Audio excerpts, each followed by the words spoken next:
我婆婆大龄怀孕了，还想要我帮她养孩子，我一整个震惊住了。我妈说她有了身孕，她打算将孩子诞下，并希望我们能将这个孩子当作自己的子女来抚养。你觉得这离谱吗？我向老公马俊传达了婆婆的想法。马俊的反应出乎我的预料，他并未表现出过度的惊愕，而是带着些许夸张的口吻询问：妈，他所说的是真的吗？你真的有了身孕？大家好，开始今天的分享之前，希望你能给人间烟火点个订阅，我将会分享更多优质的内容。我无暇深究她的反应，因为我的注意力完全被婆婆所吸引。婆婆眼中闪烁着泪光，声音带着无限的期待：小马，你了解的，我一直以来的愿望就是能再有一个孩子。以前家里条件不好，只能供养你一个，但现在情况不同了，你就让妈妈实现这个愿望，好吗？马俊陷入了沉思，而我则立刻表达了反对。我们暂且不提这孩子的父亲是谁，你这样做会让我们在未来的社交中陷入尴尬，更何况以你现在的年纪，生育的风险极大，你知道吗？婆婆紧紧地护着肚子，态度坚决。我不管那么多，即使冒着生命危险，我也要把这个孩子生下来。如果你们不同意，我明天就回乡下，不给你们添麻烦。面对婆婆的固执，我感到无奈，于是催促马俊表态。马俊深吸了一口气，说道：妈，我们怎么可能让你一个人回乡下呢？如果你真的想要这个孩子，那就生吧，我和小倩会尽力帮忙照顾的。听到马俊这么说，我惊愕地看着他。你说的是真的吗？我正想继续争论，马俊却紧紧握住我的手，将我拉进了房间。小倩，你先冷静一下，听我跟你解释。我坐在床沿，双臂环胸，静待马俊能说出何种高见来说服我。老婆，你想想，我们一直没有自己的孩子，如果我妈能生一个，然后放在我们名下，其实也挺不错的，不是吗？就这么简单。我翻了个白眼，满脸的无语。你脑子是不是有问题？你想让你弟弟叫你爸爸，但我可不想。还有，什么叫我们没有自己的孩子？丽丽难道不是我们的孩子吗？我和马俊在结婚前就达成了不生孩子的共识，但婚后婆婆却屡次催促，我才知道马俊并没有把我们的决定告诉婆婆。马俊显得有些犹豫，我则直接摊牌。当婆婆得知这一切后，她与我发生了激烈的争执。女人生孩子是天经地义的事，不然我家马俊娶你做什么？但我坚守自己的原则，如果生孩子，那就离婚。婆婆这才不敢再当着我的面提及此事。后来我在福利院做义工时遇见了丽丽，觉得与她有着特殊的缘分，于是便领养了她。从那时起，我把丽丽视为自己的亲生女儿，更不可能再要其他孩子。不是，你怎么能那么说呢？我妈年纪大了，堕胎也很危险，不是吗？而且，你难道真的想让我妈回乡下吗？马俊有些急了，他的声音提高了几度。赵倩，我真的没想到你是这种人，你是不是为了逼走我妈才这么说的？你又不是不知道，她一个人在乡下过得有多艰难。马俊又想用道德来约束我。从一开始，我就不同意他妈搬过来，但他却每天都在我耳边唠叨他妈的日子过得有多苦。我爸已经离开了，我妈现在一个人那么孤单，住的房子还漏水，我真的看不下去。我不能做不孝子。赵倩，你想想，如果你的父母过得那么艰难，你会愿意吗？马俊试图用情感来动摇我，但这一次我下定决心，绝不退让。这都什么时代了，养一个小叔子当儿子，这算怎么回事？你妈过得惨是因为我吗？如果她坚持要生下这个孩子，那我觉得我们也没必要继续这段婚姻了。明天我们就去离婚。我故意提高声音，确保婆婆也能听到我的决心。马俊显然被我的决绝吓到了，他拉着我的手臂，急切地说：“你在说什么呀？至于这样吗？你这不是在逼我吗？你给我点时间，我会去和我妈好好谈谈的。”第二天，我像往常一样去工作。出门前，我严肃地对马俊说：“你今天必须劝说你妈去打掉那个孩子。手术的事情我会安排，一定会找个好医生，确保你妈的安全。”马俊连连点头，殷勤地帮我拿鞋，送我出门。到了工作室，我立刻把这个离奇的故事分享给了我的好姐妹青青。青青听完后瞪大了眼睛，直呼这真是太令人震惊了。她又提醒我，你最好去查一查你婆婆的那个老相好是谁，免得到时候有什么麻烦。我觉得她说的有道理，毕竟那个孩子是那个男人的，如果我擅自做主让孩子没了，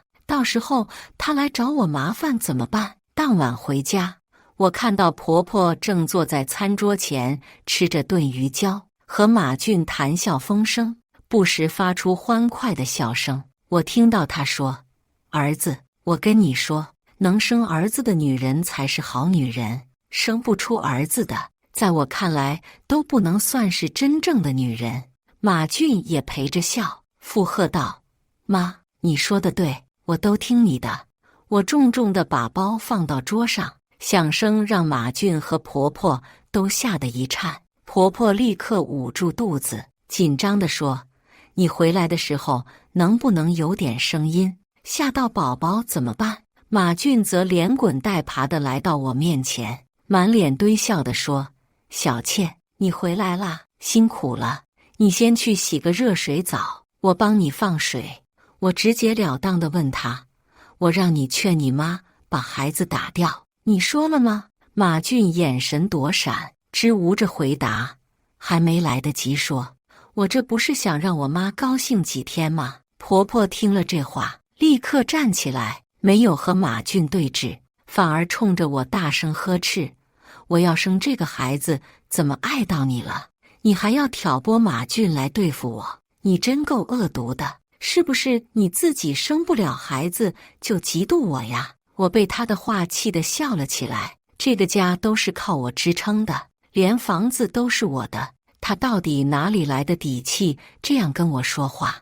我毫不留情地回击：“我嫉妒你50多岁了还四处留情，怀了一个野种。”我把话放这儿了，这个孩子要是敢生下来，你们2个都给我滚出去！马俊在我和婆婆之间左右为难，最后直接选择逃避。“哎呀，我不管了，你们想怎么样就怎么样吧！”婆婆开始哭天喊地：“你这是在逼我杀人啊！”我按了按眉心，觉得心烦意乱。这时，丽丽从房间里跑出来抱着我：“妈妈，奶奶说要给我生个弟弟，是真的吗？”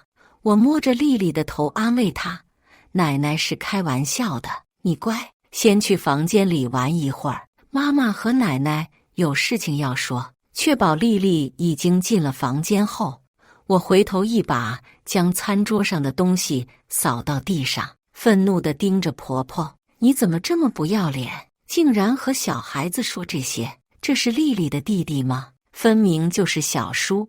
我愤怒地斥责婆婆：“你这个泼妇！”婆婆气得扶着桌子，手指颤抖地指着我：“还不是因为你生不出儿子，不然我至于要生吗？我肚子里这个孩子给你当儿子，你还不懂得感恩？”我嗤笑一声，别说的自己多伟大，好像我吃饱没事干，要给你养儿子似的，连是谁的种都不知道，你倒真是老来俏！啪！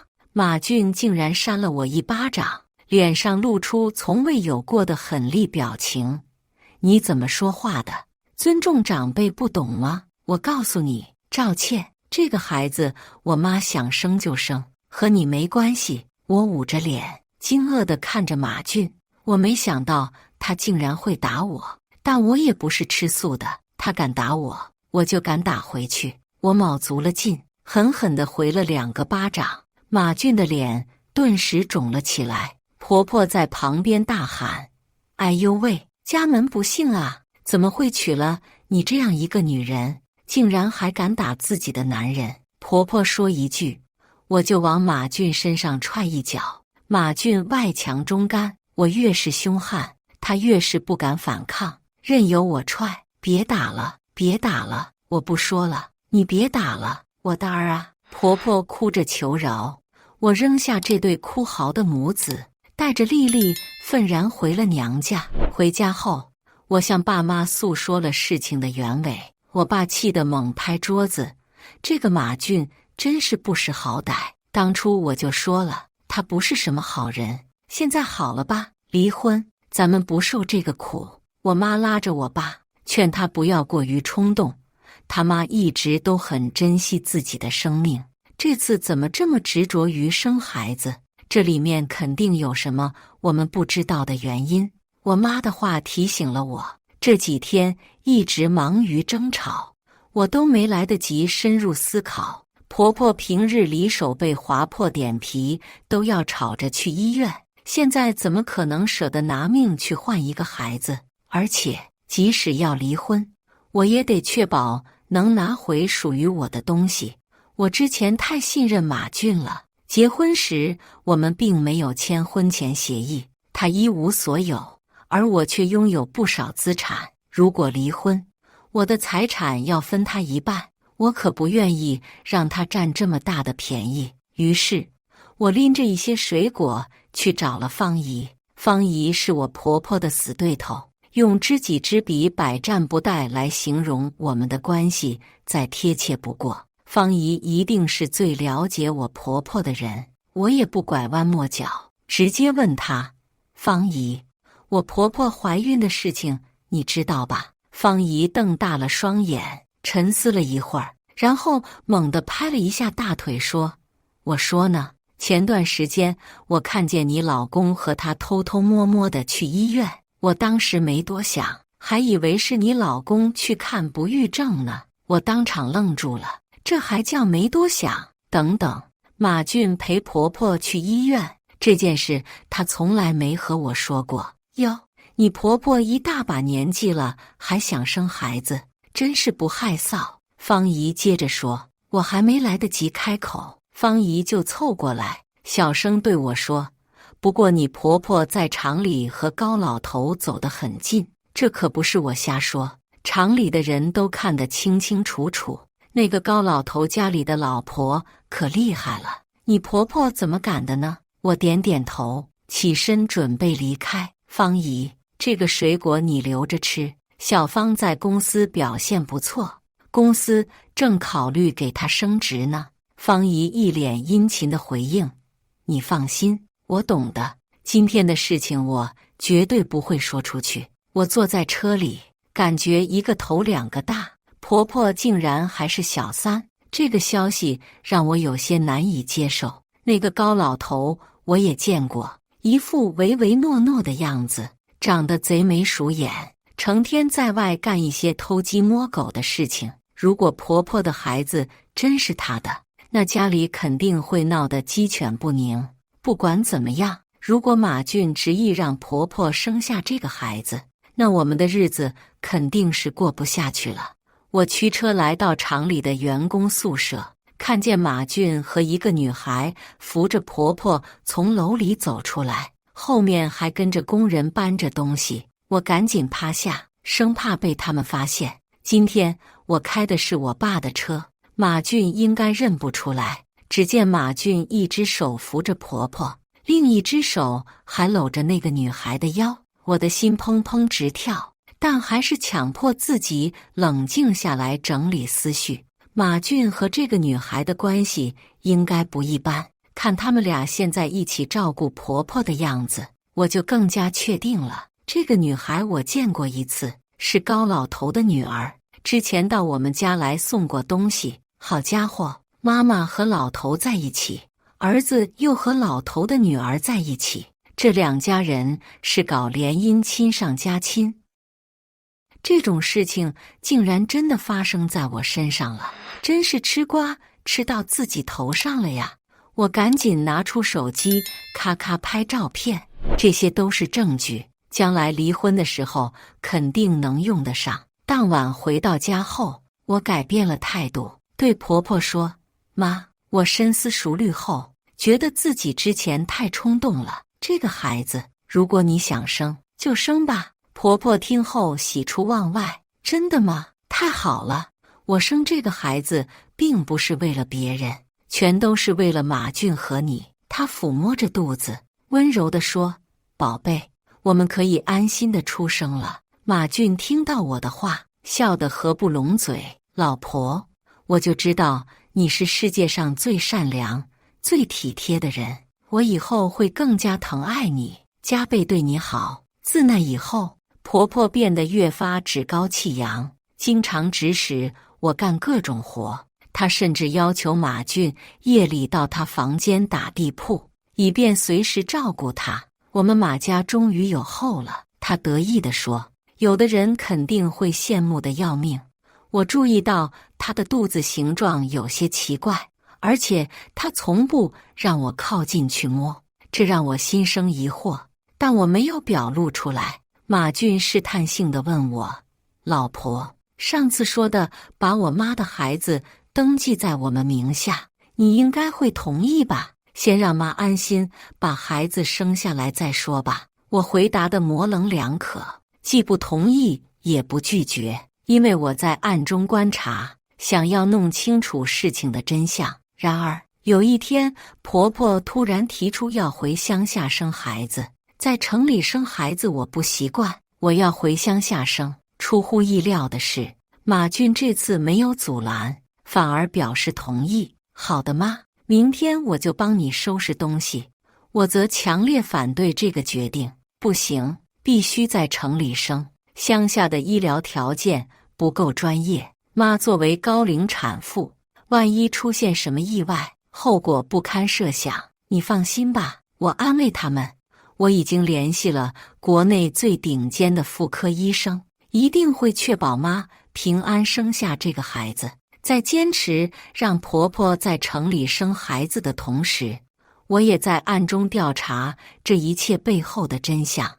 我还怕她生不下这孩子呢。我看过孕检单，上面显示婴儿的性染色体为 XYY， 即染色体异常，俗称超雄儿。估计婆婆和马俊并不明白超雄儿的含义，又或者他们知道，但就是不愿意放弃这个孩子。不管怎样，我已经给过他们机会了。然而，婆婆似乎并不想安心待在家里养胎，她每天变着法给我找麻烦，试图激怒我，好让我赶他们走。赵倩，你看看你是怎么拖地的，是不是想摔死我？婆婆扶着肚子，趾高气扬地指责我。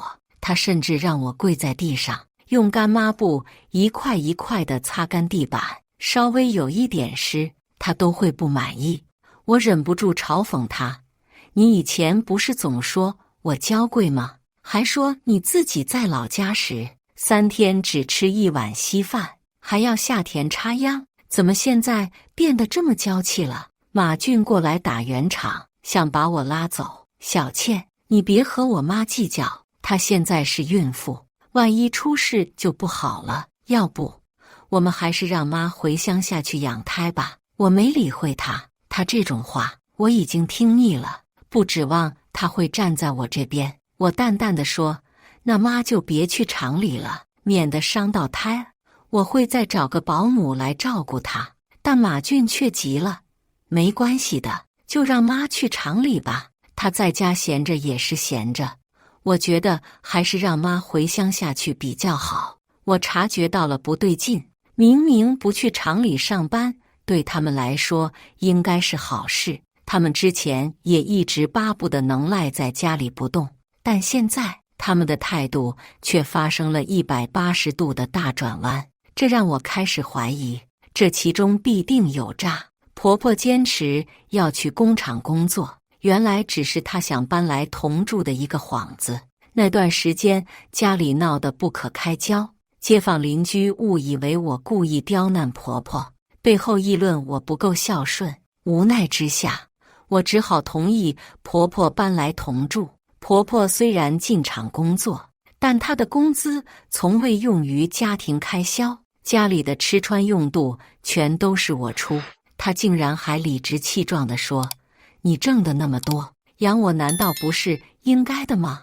他们处心积虑地挤进我家，现在却反常地嚷嚷着要回乡，这是实在蹊跷。我没有像往常一样去工作室，而是暗中尾随出门的婆婆。途中，她突然改变了方向，显然并不是去工厂。我环顾四周，惊讶地发现这里竟是我为丽丽购置的学区房。婆婆来这里做什么？我买下这套房，本是为了丽丽明年上学考虑，平时根本无人居住。见婆婆上了楼，我转身询问物业：“你好，请问2101房间近期有人频繁出入吗？”物业人员显得很谨慎：“请问您是？您和2101的住户是什么关系？我们不能随意透露住户信息。”我急忙解释：“我就是这套房子的户主，今天出门急没带证件，你们查一下查看。我叫赵倩。”物业经过一番查询后，给出的答复让我惊愕不已。“很抱歉，这套房子的户主姓刘，您可能需要直接联系户主本人。”他说过户已经成功。我之后便没有再去核实，他竟在背地里把房子转给了小三，对丽丽明年上学的问题全然不顾。婆婆每天去小三的住所是为何事？这让我颇为困惑。难道她是特意去那儿享受小三的服饰吗？不过这种事倒是很像婆婆的作风。我并未声张，随便编了个理由便离开了。在工作室里，我向青青提起了这件事，青青劝我要提前做好准备，你得小心点。他们已经把房产过户到小三名下了，最后说不定会把你的钱都吞掉。我心里有数，要是让他们轻易拿走属于我的东西，我就不姓方了。这天，我带了一位保姆去见婆婆。“妈，这位是芳姐，以后她会负责照顾你。”婆婆非常高兴，她服侍了公公和儿子大半辈子，现在终于有人来服侍她了。她不知道的是，芳姐是我特意找的，目的就是为了监视婆婆的一举一动。我去丽丽的幼儿园接她放学，在路上，她拉着我的手，小心翼翼地问我：“妈妈，奶奶生下弟弟后，你是不是就不会管我了？”我感到很惊讶，丽丽以前从未说过这样的话。我蹲下身子：“丽丽，你怎么会这样想呢？你永远是妈妈的孩子，是妈妈唯一的孩子。可是奶奶说了，她生下弟弟后，只有弟弟是你的孩子，而我是被捡来的。你要把我送走，我就不是你的孩子了。妈妈，丽丽会很乖很听话的，你别把我送走好不好？”丽丽说着，眼泪就顺着脸颊流了下来，她紧紧拉着我，放声大哭。我顿时怒火中烧。原来婆婆还给丽丽灌输了这种思想。我连忙安慰女儿：“丽丽，你放心，妈妈永远不会离开你的。妈妈只有你一个孩子。他们既然想和丽丽分家，那我就成全他们，把他们全都赶出家门。”回到家，芳姐把我拉到一边，神秘兮兮地说：“小倩，我觉得有些奇怪，你婆婆看着并不像怀孕的样子。”我脸上露出疑惑的表情。我看过婆婆的孕检单，而且她的肚子也确实渐渐鼓了起来。这是什么意思？你看啊，芳姐解释，你婆婆除了肚子看起来像怀孕之外，其他方面完全没有怀孕的模样。比如昨天你老公带了螃蟹回来，我一个没看住，全被你婆婆给吃了。孕妇不能吃这么寒性的食物。你婆婆如果真的怀孕了，她应该知道的，怎么会一点也不忌口呢？芳姐一点点给我细数她觉得不对劲的地方。我相信芳姐的观察力，但婆婆如果没怀孕，为什么要伪造一个孕检单，谎称她怀孕了呢？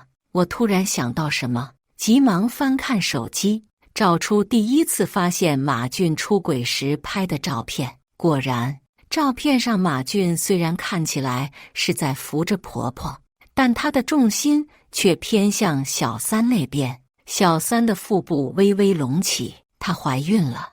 我再拿起婆婆的孕检单仔细查看，才发现纸张的质地不对，摸起来更像是楼下便利店打印出来的，边缘还有裁剪过的痕迹。回想起马俊当初得知婆婆怀孕时那故作惊讶的表情，我原以为他早已知情，现在看来那只是他演给我看的戏码。我果断地把马俊叫回了家，他还在装模作样。老婆，怎么了？我今天还陪我妈去医院孕检了呢，你突然叫我回来，有什么事？别装了，你妈根本没怀孕。我直接揭穿了他的谎言。马俊额头上冒出了一层虚汗，他擦了擦。老婆，你在说什么呀？我妈的肚子都那么大了，怎么可能没怀孕呢？你就实话实说吧。我当初不想要这孩子，是嫌弃你妈基因不好，但现在情况不同了。如果这孩子是你的，那自然也就是我的儿子。我故意发表了一番看似无脑的言论，但语气却十分诚恳。马俊试探性地问：老婆，你说的是真的吗？你真的不介意？我深情地握住他的手。当然是真的，还能有假吗？不过你得把事情的来龙去脉全都告诉我。马俊面露喜色，接着向我详细叙述了他和高月的相遇相识过程。原来婆婆到城里来上班也是他们早就安排好的计划，而婆婆和高老头的亲近也是为了让大家误以为孩子是他的。这样一来，即使进行基因检测，孩子与刘家有关系也显得理所应当。老婆，我向你发誓，我爱的只有你。至于高月，我只是想要那个孩子而已。等孩子一出生，我就和他一刀两断。马俊当即跪在地上向我发誓保证。我扶起他，柔声细语地说：老公，你说什么呢？我怎么会怪你？你还不是因为心疼我，不想让我受生育的苦吗？我看得出马俊并不是真心喜欢那个高月。我装作不经意地提起：对了，那套学区房怎么在高月的名下呀？马俊一脸邀功地看着我。刘家的人都是些蠢货，一听说有房子就立马同意了。这房子虽然写在他名下，但他一分钱没出，到时候我还是可以追回来的。我立刻表现出善解人意的样子，夸赞道：老公，你真厉害，你早告诉我这些吗？哪里还需要婆婆假孕？这段时间真是辛苦她了。马俊得意地笑了笑，又讨好地给我捶肩。老婆，那让孩子养在我们名下的事情，你也同意了吧？当然，你就专心去找高月吧，让他把孩子安全地生下来才是最重要的。马俊走后，我把手机翻转过来，按下了录音暂停键。这可是马俊自己亲口承认了出轨和有私生子的事情。我来到学区房见高月，她和我想象中不太一样，20岁出头的样子，打扮得很朴素，一副典型农家女孩的模样。你好，我是赵倩。我伸出手去和她握手，她却翻了个白眼，说：你来做什么？我可怀着马家的金孙呢，你要是敢对我做什么，马俊不会原谅你的。第一次见到高月时，我还以为她是个不谙世事的小姑娘，如果她是被马俊哄骗的，有自己的苦衷的话，那我一定会帮助她。然而现在听她这么一说，我才发现这小姑娘的三观已经扭曲到极点了。婆婆急忙从后面赶了过来：“赵倩，你来这里干什么？马俊不是说你已经同意了吗？怎么还来？要是吓到我的孙子怎么办？”我解释道：“妈，您误会了，我只是来给高月送点补品。”说着，我把手里的东西递了过去。高月迅速抢了过去，把所有东西都倒了出来。哼，就这些东西，我还以为你们有钱人会有多大方呢。说完，他就自顾自地躺在沙发上看起了电视。我环顾四周，看到桌上还摆着昨天吃的食物，衣服丢了一地，屋里还散发着一股霉味。婆婆忙着进去一件一件收拾，完全是一副老妈子的模样。中午我孙子想吃什么，我给他做。我摇了摇头，退了出去。从那以后，我就再也没有去过那里，只是隔三差五叫人送东西过去，什么东西对孕妇好我就送什么。马俊和婆婆也逐渐放下警惕，甚至时不时在我面前提起高月。小梅这孩子真不错，头胎就怀了一个男孩，是我们马家的大功臣啊！你也是运气好，要是碰上别人，早就把你给休了。我笑而不语，好吃好喝的供着他们，只等高月平安生下孩子。然而高月的脾气却越来越大，整天提出各种要求，而且花销也越来越大。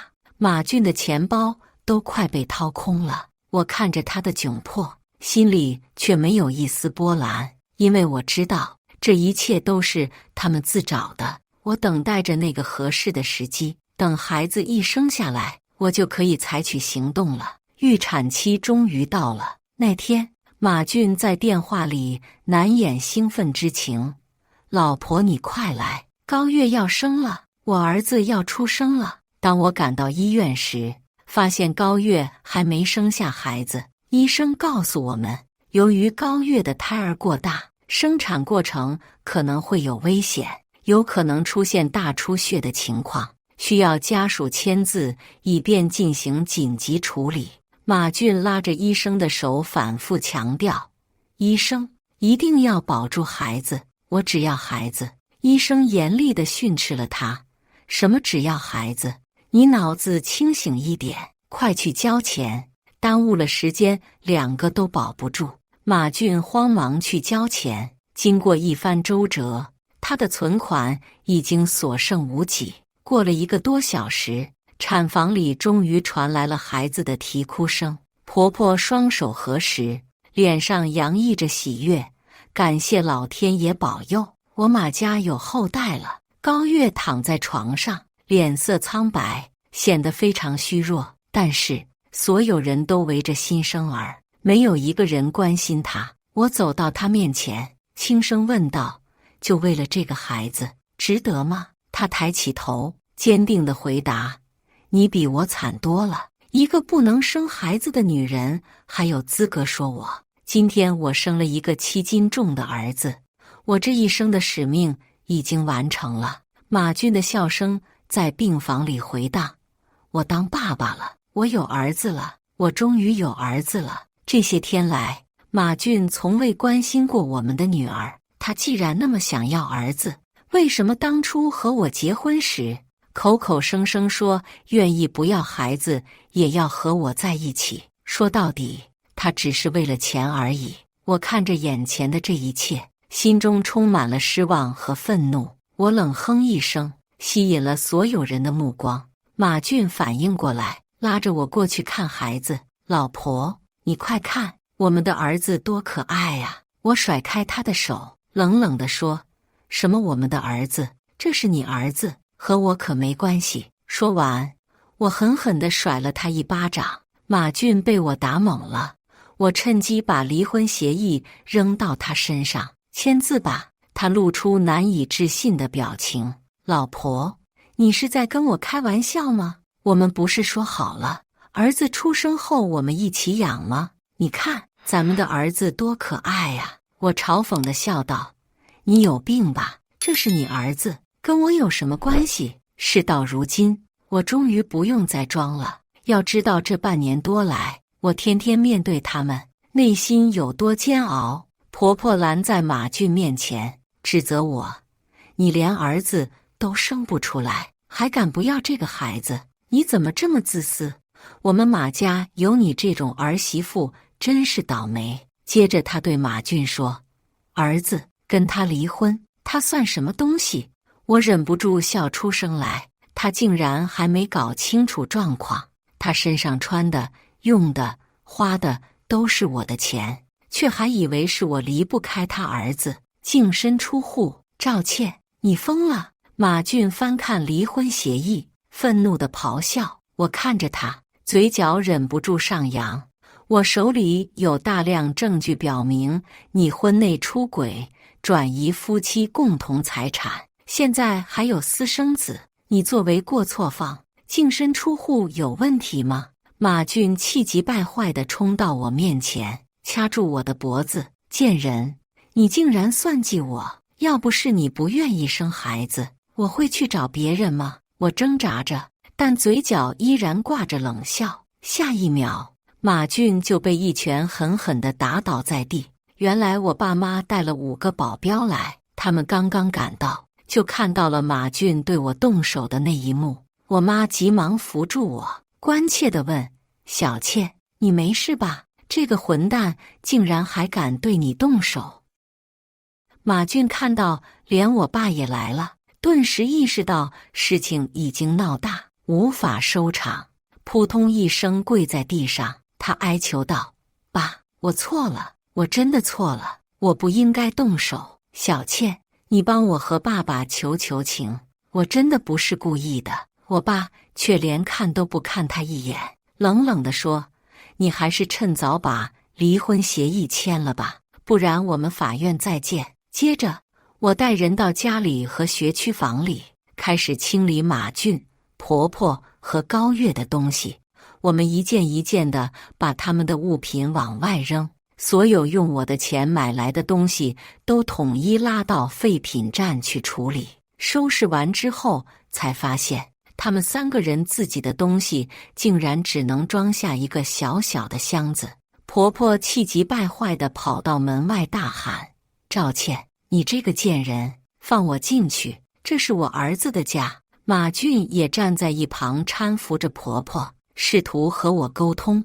赵倩，你出来，我们好好谈谈。我走出房门，冷冷地看着他们，我们之间已经没有什么好说的了。你把离婚协议签了，我们从此一刀两断。我是不会签的。马俊态度坚决，你要是不原谅我，我们就一直赖在这里不走，我倒要看看你能怎么办。我翻了个白眼，现在是法治社会，他竟然还想耍无赖。我冷笑一声说：这套房子是我爸在我们婚前买的，跟你没有任何关系。如果你们不走，我就报警。见我真的要拨打110，马俊和他妈只能灰溜溜地离开了。最后我们还是不可避免地上了法庭。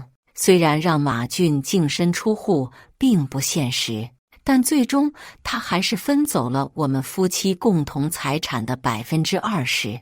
这场闹剧也终于画上了句号。日子一天天过去，再一次看到他们，竟然是在法治社会上。那个超雄孩子最后竟然被别人杀死了。根据报道，在外出吃饭的时候，那个孩子莫名其妙开始发火，在饭店闹事。没想到那天正好遇上几位成年醉汉，结果被人家打死了。看完那条社会新闻后，我深吸了一口气，心头的重压仿佛一下子减轻了。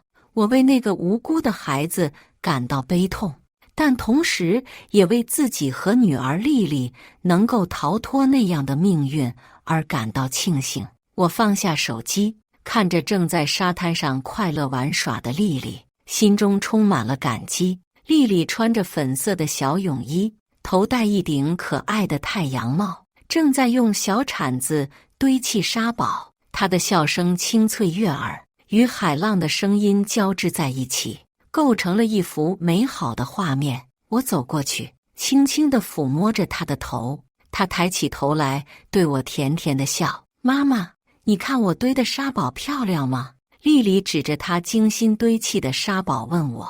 非常漂亮，丽丽真是个小小的建筑师，我夸赞道。我们一起在沙滩上玩耍，享受着温暖的阳光和海风的轻抚。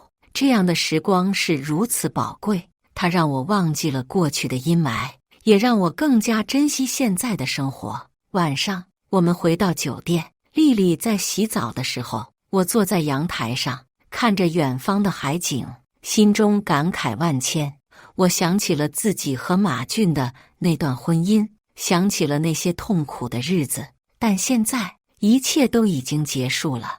我为自己和丽丽的新生活而感到高兴，也为我们能够摆脱过去的阴影而感到自豪。这时，丽丽洗完澡走出来，她穿着可爱的睡衣，头发湿漉漉的，看起来非常可爱。她走到我身边，抱住我，轻轻地说：“妈妈，我好爱你。”我紧紧地抱住她，心中充满了温暖和爱意。妈妈也爱你，丽丽。我们相拥而坐，看着远方的海景，享受着这份难得的宁静和幸福。随着时间的推移，我和丽丽的生活越来越充实和快乐。我们旅行了很多地方，看了很多美景，也结识了很多新朋友。每当我想起过去的那段经历，我都会感到一种莫名的庆幸和感激。我庆幸自己能够勇敢地走出那段阴霾，感激生活给了我一个新的开始。而马俊和他的家庭已经成为了我们生活中的过去式，我不再去关注他们的消息，也不再去想起那些不愉快的事情。我只希望他们能够找到自己的出路，过上正常的生活。然而，命运似乎并不打算就这样放过马俊。在我几乎快要忘记他的时候，一个意外的电话打破了我们平静的生活。那天，我正在家里准备晚餐，电话突然响了起来。我拿起话筒，却听到了一个熟悉而又陌生的声音：“赵倩吗？我是马俊的妈妈。”我愣了一下，没想到他会打电话给我。我深吸了一口气，尽量让自己的声音听起来平静。有什么事吗？马俊他出事了。婆婆的声音颤抖而无力。她现在在医院里，医生说她可能撑不过去了。我心中一震，虽然我已经不再关心马俊，但听到这样的消息，还是让我感到一阵莫名的悲伤。我沉默了片刻，然后问道：“她怎么了？”她得了癌症。婆婆的声音哽咽了，已经是晚期了。医生说没有多少时间了。我握紧了话筒，心中五味杂陈。我不知道该说什么好，只是默默地听着婆婆的哭泣声。赵倩，我知道我们以前对不起你，但是现在我只希望你能来看看他，毕竟他曾经是你的丈夫。婆婆恳求道。我深吸了一口气，心中涌起一股莫名的情绪。我知道自己不应该再和马俊有任何瓜葛，但是听到他即将离世的消息，我还是感到一阵莫名的悲伤。好吧，我会去看他的，我最终说道。挂断电话后，我坐在沙发上发呆了好久。丽丽走过来抱住我。妈妈，你怎么了？我抱住丽丽。妈妈没事，只是听到一个不好的消息。我决定去看马俊最后一面，不是为了别的，只是为了给自己和丽丽一个交代。毕竟他曾经是我们生活中的一部分，虽然那段记忆并不美好，但是他却真实的存在过。当我来到医院时，看到马俊躺在病床上，脸色苍白而憔悴。他已经不再是那个曾经风度翩翩的男人了，而是一个被病魔折磨得不成样子的病人。我走到他床边，看着他紧闭的双眼和瘦弱的身躯，心中涌起一股莫名的感慨。我想起了我们曾经一起度过的日子，虽然那些日子并不快乐，但是他们却是我人生中的一部分。我握住他的手，感受到他冰冷的手指，我不知道该说什么好，只是默默地陪伴着他度过了他生命中的最后一刻。马俊最终还是离开了这个世界，他的离去并没有让我感到太多的悲伤，或许是因为我们已经没有什么感情可言了，但是他的离去却让我更加珍惜眼前的生活和身边的人。丽丽牵着我的手，我们一起走出了医院，阳光洒在我们身上，温暖而明媚。我知道，无论未来会遇到什么困难和挑战，只要我们母女相依为命，就一定能够渡过难关，走向更美好的未来。在马俊离世后的日子里，我和丽丽的生活逐渐恢复了平静。我们继续旅行、学习、成长，享受着生活中的每一个美好瞬间，而那些过去的阴影和痛苦也随着时间的流逝而渐渐淡去。有时候我会想起马俊和他的家庭，想起那段曾经让我们都痛苦。以上就是今天分享的故事，大家有什么想说的、想吐槽的，欢迎在下方评论交流，也更希望能给人间烟火点个订阅，我将会分享更多优质的故事内容。